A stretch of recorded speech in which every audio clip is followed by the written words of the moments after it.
Hey everyone, welcome to another deep dive, and today we're going to be talking all about contraceptive methods. Yeah, getting into the nitty-gritty. It's a big topic. I mean, there's so much information out there and so many options. Yeah. But we're going to try to break it down for you, kind of like a cheat sheet for your reproductive health, using some insights from a really popular wellness podcast episode that we found. It was really fascinating, so we decided to do a deep dive on it. Yeah, they focused on like the top 10 most popular methods and kind of went in depth. And so we're going to use their expertise to kind of guide our conversation today. And, just to remind everybody, this is all general information for educational purposes, Yeah. And it shouldn't be substituted for actual medical advice. Yeah, always consult with your healthcare provider. Exactly. They're your best resource. Okay, so let's imagine you're at this contraceptive buffet. I like that. Contraceptive buffet. Right. There's all these different options laid out in front of you, and you're trying to figure out which one is right for you.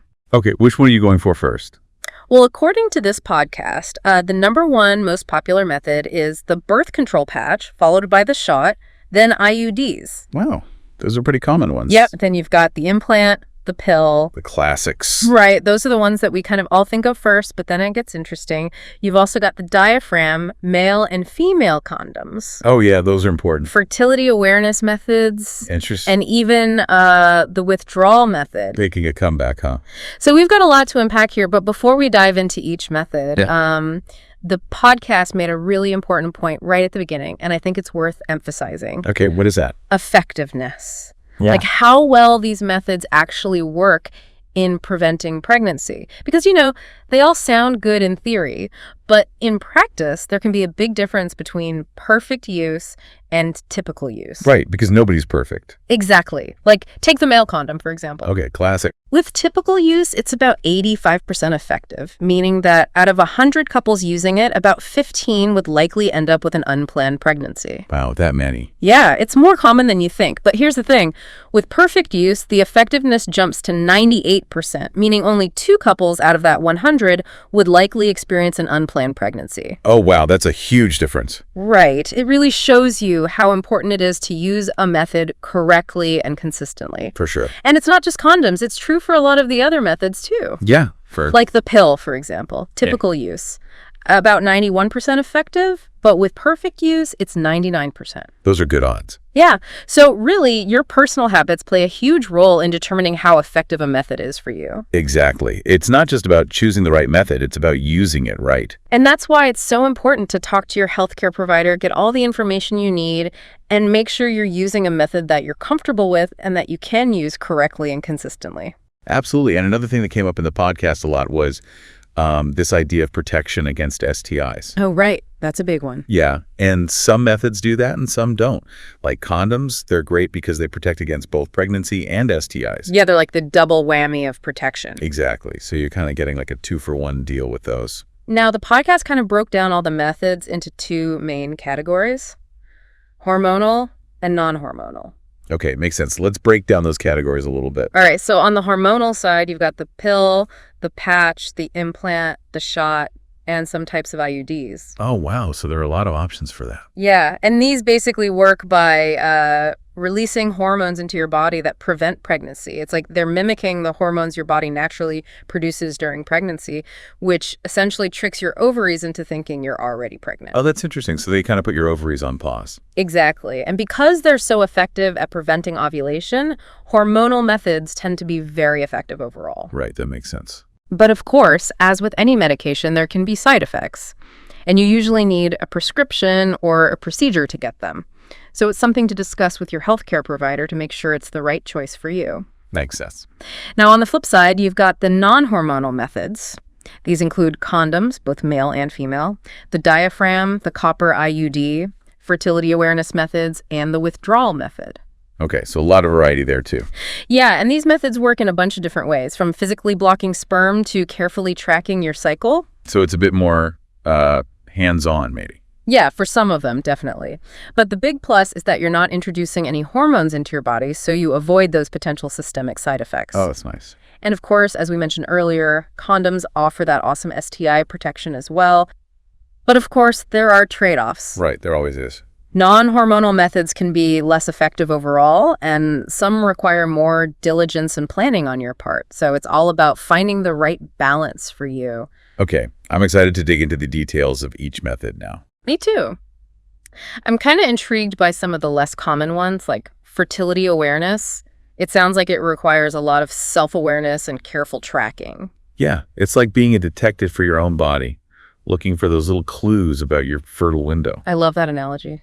Okay, let's start with those top-ranking methods and work our way down the list. What's the deal with this birth control patch that everyone's talking about? All right, let's get into it. So the birth control patch. Yeah, tell me all about it. It's like, basically a sticker that you wear on your skin. A sticker, huh? Yeah, it releases hormones similar to the pill and prevents pregnancy that way. So why is it so popular? I mean, it beat out all the other methods in the podcast's ranking. Well, I think a big part of it is the convenience factor. Yeah. You put it on once a week and you're good to go. Yeah, that's definitely appealing. No need to remember a pill every day. Exactly. It's pretty effective, right? Oh, yeah. Over 91% effective with typical use. And if you use it perfectly, like always changing it on time, it jumps up to 99% effective. Wow, those are really good odds. Yeah, it's definitely a reliable option. So it's like the pill, but in patch form. Pretty much. It uses the same types of hormones, so it works in a similar way, preventing ovulation and all that. But some people prefer the patch because they don't have to think about it every day. And I've heard it can even help with period cramps. Yeah, that's a common side effect. Well, not really a side effect, more like a benefit, I guess. A lot of people find that their periods become lighter and less painful when they're on the patch. Interesting. So it's like a 2-for-1 deal. You get pregnancy prevention plus period relief. Exactly. So it can be a really great option for some people, but of course, like with any medication, there's always a chance of side effects. Right. Got to weigh the pros and cons. Yeah, it's always a good idea to talk to your doctor about it and see if it's the right fit for you. Okay, so that's the patch. What about the birth control shot? The shot, or Depo-Provera, as it's officially known. Yeah, the podcast mentioned that one. It's another hormonal method, but instead of a pill or a patch, it's an injection that you get every 3 months. Oh, wow. So you only have to think about it 4 times a year. Exactly. That's pretty low maintenance. Yeah. And it's super effective, too. Over 94% effective with typical use and 99% with perfect use. Wow. That's even better than the patch. Yeah. It's a very reliable method, but there are some potential downsides to consider. Oh, right. Like what? Well, some people experience changes in their menstrual cycle. Some might have later periods or even stop having them altogether. Oh, wow. That's a pretty big change. Yeah, it can be, and it's not for everyone. And it's not always predictable, right? Like you don't know how your body's going to react until you try it. Right, exactly. And there's also a possibility of weight gain with the shot. So that's another thing to consider. Okay, so it's definitely something to discuss with your doctor, get all the facts, and see if it aligns with your personal health goals. For sure. Every method has its own set of pros and cons. It's all about finding the right fit for you. Okay, next on the list, IUDs. The IUD intrauterine device. Like a little device that goes inside the uterus, right? Yeah, exactly. It's inserted by a doctor, and it can stay there for several years, preventing pregnancy the whole time. So it's like a long-term solution. Yeah, and it's one of the most effective methods out there. Both the hormonal and the copper IUDs are over 99% effective. Wow, that's amazing. Almost foolproof. Pretty much. Yeah. But of course, there are some things to keep in mind, like with any medical procedure. Right, like the insertion process. Yeah, that can be a bit uncomfortable for some people, but it's usually pretty quick. And it's worth it in the long run, right? I mean, you don't have to think about contraception for years. Exactly. That's a big appeal for a lot of people, that peace of mind. Okay, so we've got hormonal IUDs and copper IUDs. What's the difference? Well, the hormonal IUDs release hormones directly into the uterus, and that's how they prevent pregnancy. And the copper IUD? The copper one doesn't have any hormones. It basically creates this environment in the uterus that's hostile to sperm, so they can't reach the egg. Oh, that's interesting. So it's a physical barrier rather than a hormonal one. Exactly. So they both work really well, but they have different mechanisms. Yep, and they also last for different amounts of time. The hormonal IUDs can last for 3 to 6 years, depending on the type, and the copper IUD can last for up to 12 years. Wow, 12 years. That's like a whole contraceptive decade. I know, it's pretty amazing. Okay, so IUDs are a great option if you're looking for something long-term and highly effective. For sure, but again, it's important to talk to your doctor about it and make sure it's the right choice for you. Okay, moving on. The birth control implant. The implant. It's like this tiny little rod that gets inserted under the skin of your arm. I've heard about that. It's like a little secret weapon. It kind of is. It's very discreet. You can't even see it once it's in place. And it releases hormones, right? Yeah, it steadily releases hormones for up to 3 years, preventing pregnancy the whole time. Wow, 3 years. That's pretty impressive. Yeah, it's like the IUD, a set it and forget it method. But it does require a procedure, right, to get it inserted and removed. Yeah, it's a minor procedure done by a healthcare provider. And what about side effects? Are there any common ones? Well, some people experience irregular bleeding patterns in the first few months after getting the implant. Oh, okay. So that's something to be aware of. Yeah, but for many people, the convenience of not having to think about contraception for 3 years outweighs any initial adjustments. It's all about finding that balance, right, between convenience and potential side effects. Exactly. Now let's switch gears a bit and talk about some non-hormonal methods, starting with the good old birth control pill. Ah, yes. The pill, a classic. Been around for decades and still going strong. It's a daily dose of hormones, right? Yep, you take it orally at the same time every day. And it's very effective when used correctly, right? Oh yeah, over 99% effective with perfect use. But of course, typical use brings it down to about 91%. Right. Got to be consistent with it. Absolutely. Consistency is key with the pill. So how does it actually work? Well, it prevents ovulation, meaning your ovaries don't release an egg. And it also thickens the cervical mucus, making it harder for sperm to get through. Oh, so there's like a double whammy, preventing the egg from being released and blocking the sperm from getting to it. Exactly. It's like setting up a fortress. Love that analogy. And another great thing about the pill is that it can also help regulate periods and reduce cramps. Yeah, that's a nice bonus. But of course, like any medication, there can be side effects. Right, and it's important to talk to your doctor about this. Absolutely. It can help you figure out if the pill is right for you. Okay, moving on to a method that might be a little less familiar to some people. The diaphragm. Ah, the diaphragm. Yeah, what's the scoop on that one? It's basically a dome-shaped cup that you insert into your vagina to cover your cervix. Oh, interesting. So it's like a physical barrier. Exactly. It blocks sperm from entering the uterus. But it's not enough on its own, right? Right. You need to use it with spermicide, which is a chemical that kills sperm. Okay, so it's a combination of a physical barrier and a chemical barrier. Exactly. Working together to prevent pregnancy. And how effective is it?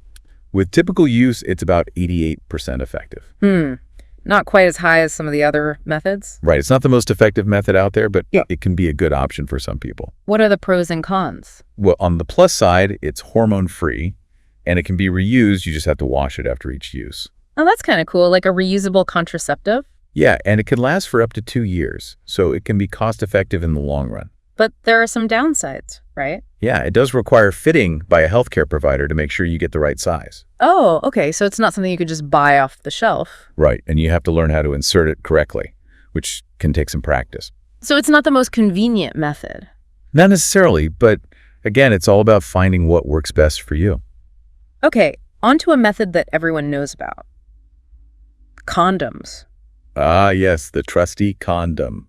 Both male and female condoms, they're like the superheroes of contraception, offering protection against both pregnancy and STIs. They really are. It's that double protection that makes them stand out from the crowd. And they're so readily available, you can find them pretty much anywhere. Yeah, and they're relatively inexpensive, and you don't need a prescription for them, which makes them a very accessible option for pretty much everyone. Absolutely. So let's talk effectiveness. How well do they actually work?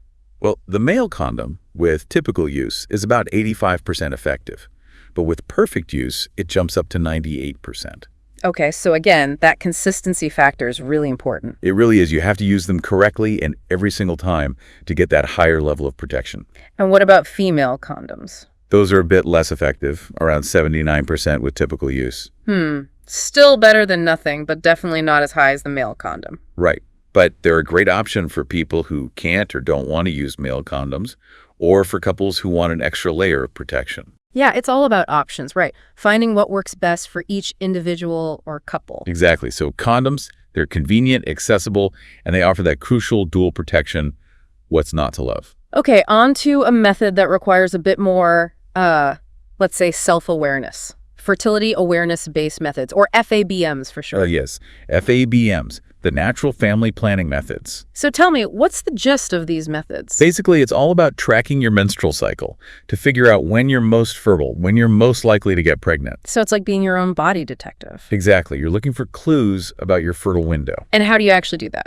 Well, there are a few different methods. Some people track their basal body temperature, which changes slightly throughout your cycle. Oh, interesting. Others check their cervical mucus, which also changes in consistency throughout the cycle. So it's like paying really close attention to those subtle signs your body is giving you. Exactly. And some people also use calendar calculations to help predict their fertile window. So it sounds like it requires a lot of diligence and careful tracking. It definitely does. It's not for everyone. And how effective is it?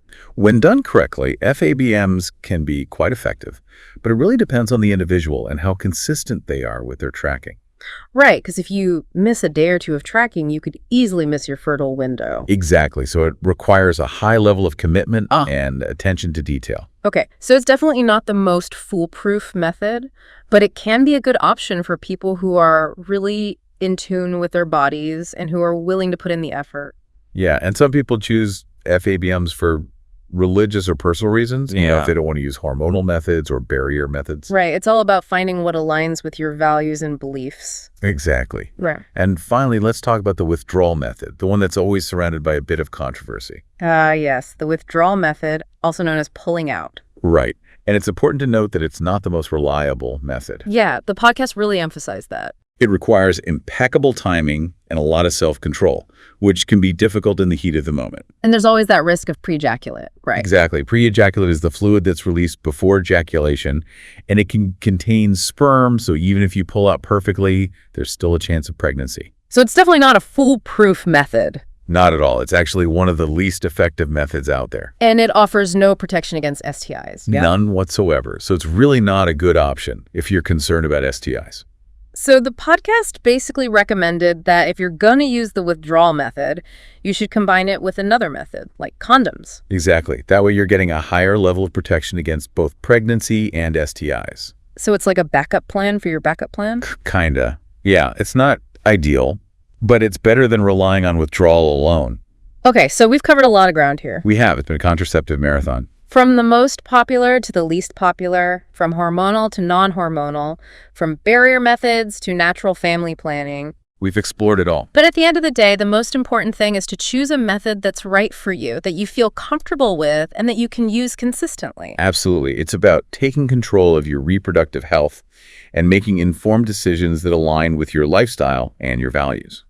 Okay, so we've talked about all these different methods. You know how they work, how effective they are. Yeah, we've really gotten into the details. But now comes the real question. The big decision. Right. How do you actually choose the right method for you? I mean, there are so many factors to consider. It can be overwhelming for sure. And remember that question we posed at the beginning, about how your personal values and beliefs play into this whole thing? Oh, yeah, that's a big one. Because it's not just about the science, right? It's also about what feels right for you on a personal level. Absolutely. It's a very personal decision. Like, for example, someone who's really into natural approaches to health might be drawn to fertility awareness methods. Yeah, that makes sense. They might be willing to put in the extra effort of tracking their cycle because it aligns with their overall health philosophy. Right, it's like a holistic approach. Exactly. But someone else might be like, no way, that's way too much work. I just want something that's easy and convenient. I could see that. And for them, maybe an IUD or an implant would be a better fit. Yeah, those are great for people who want that